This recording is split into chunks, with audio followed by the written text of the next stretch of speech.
Parlemen di radio masih membicarakan mengenai THR dan kita tahu bahwa ini masih apa ya, ada yang masih tadi yang saya bilang masih mendapatkan sekian persen karena masih terdampak dan segala macam, tapi ternyata ada yang bahkan berkah pandemi membuka lowongan pekerjaan. Nah ini tadi mungkin Ibu bisa lanjutkan cerita mengenai Imakaryo ini, Bu. Jadi Imakaryo kami adalah aplikasi yang mungkin bagi teman-teman sahabat Naker sudah tidak asing lagi yang namanya job fair, job aplikasi macam-macam itu. Tapi di kami Imakaryo kami bekerja sama dengan bursa kerja khusus, di mana bursa kerja khusus itu dari SMK bergabung, kemudian perusahaan-perusahaan juga di lingkungan Jawa Tengah. Nah, Mbak Nesya, sekarang ini yang membuka lowongan pekerjaan dan masuk ke aplikasi kami sudah 344 perusahaan. Yang masih membuka untuk lowongan pekerjaannya ada 100 perusahaan. Wow. Jadi ketika kemudian menyampaikan pandemi berdampak dan lain sebagainya, mungkin tetap berdampak. Tapi di satu sisi ternyata perusahaan ada yang membuka lowongan pekerjaan. Nah, ini kan sesuatu yang bagi kami perlu kita sampaikan kepada sahabat Naker yang mungkin ter-PHK dan dirumahkan dan lain sebagainya untuk bisa melakukan aplikasi. Silakan masuk ke web kami, kemudian ke Disnaker Go ID, kemudian masuk ke aplikasi Imakaryo. Oke. Ibu, saya jadi teringat juga sesuatu hal. Dulu sebelum ada pandemi, ini kalau Lebaran itu misalnya begini, saya kerja di Jakarta gitu ya, terus saya mudik ke Semarang.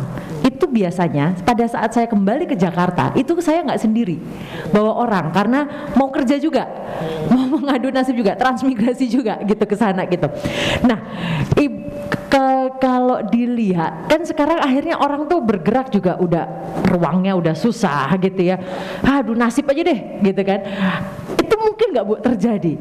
Kita tahu ya bahwa larangan mudik ini sebulan dan segala macam begitu. Tapi kemungkinan itu masih mungkin terjadi nggak Bu?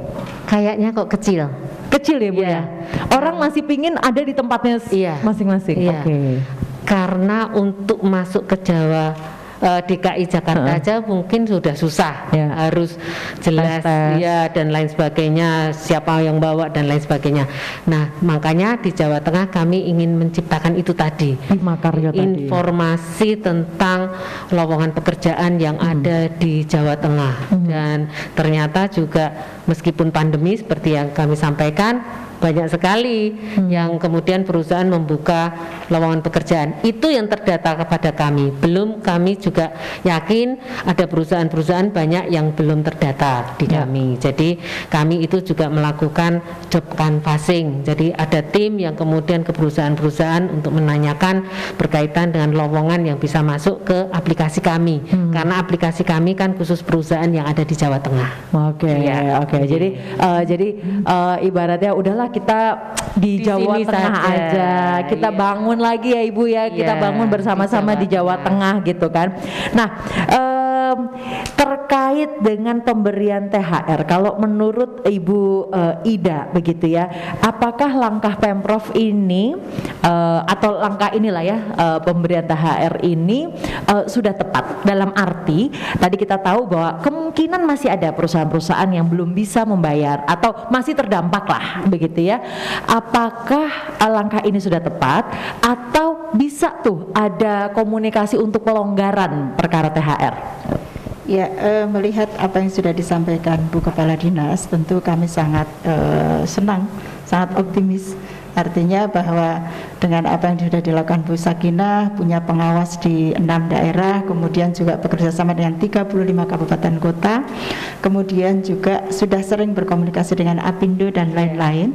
Ini harapannya mereka, Bu Sakinah dengan teman Apindo dan lain-lain itu bertemu secara rutin. Ini ada komunikasi yang harapannya juga termasuk pemerintah untuk memberikan warning kepada perusahaan agar bisa memberikan kewajibannya, menunaikan kewajibannya H-7, ini harapannya bisa tertunaikan dengan baik. Nah, maka tentu kami mendukung apa yang sudah dilakukan oleh Bu Sakinah selaku pemerintah. Kami juga sebagai Dewan ini juga punya controlling ya, punya kewajiban kontrol pengawasan. Ini tentu kami akan bersama-sama dengan pemerintah, dalam hal ini Dinas Tenaga Kerja.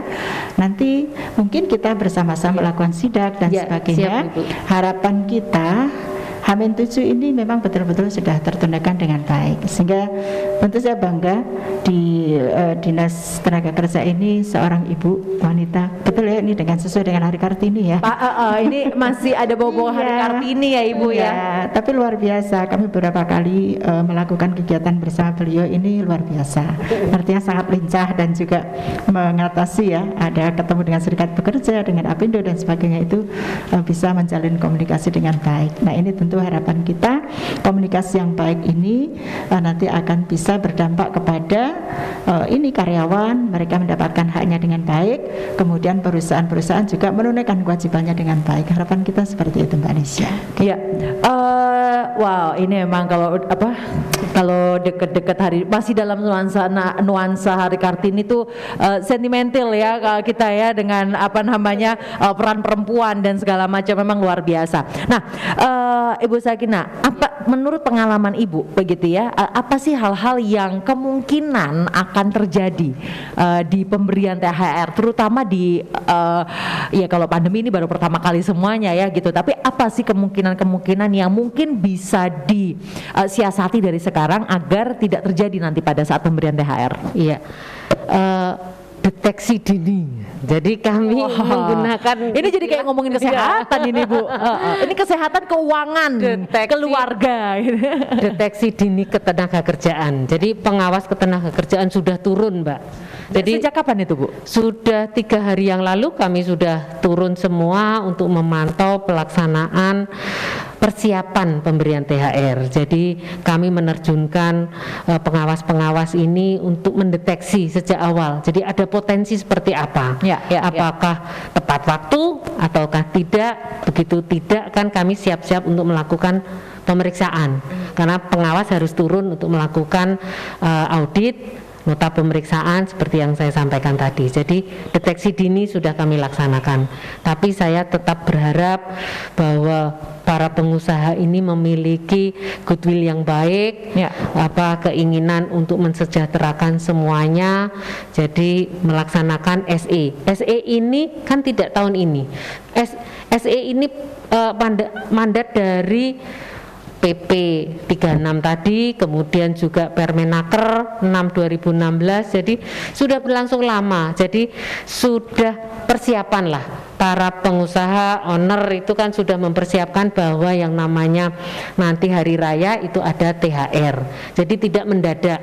Makanya kami tetap optimis juga bahwa para pengusaha sudilah untuk kemudian memberikan THR tepat waktu kepada para pekerjanya, sehingga semuanya ketika lebaran bisa tersenyum ya Mbak ya.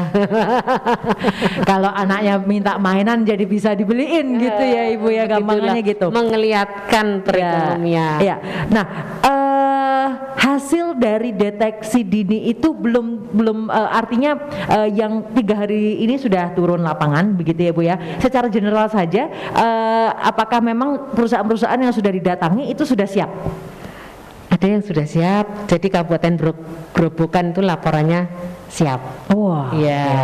Terus kemudian kami mendapatkan laporan yang dari Boyolali, ada beberapa perusahaan sudah siap, dari Kudus, dari Pati. Nah itu kami yakin bahwa perusahaan itu sebetulnya kan sudah mendapatkan berbagai stimulus ekonomi yang seperti disampaikan Kemenko Perekonomian juga, bahwa stimulus ekonomi itu sudah diberikan kemudahan-kemudahan bagi para pengusaha.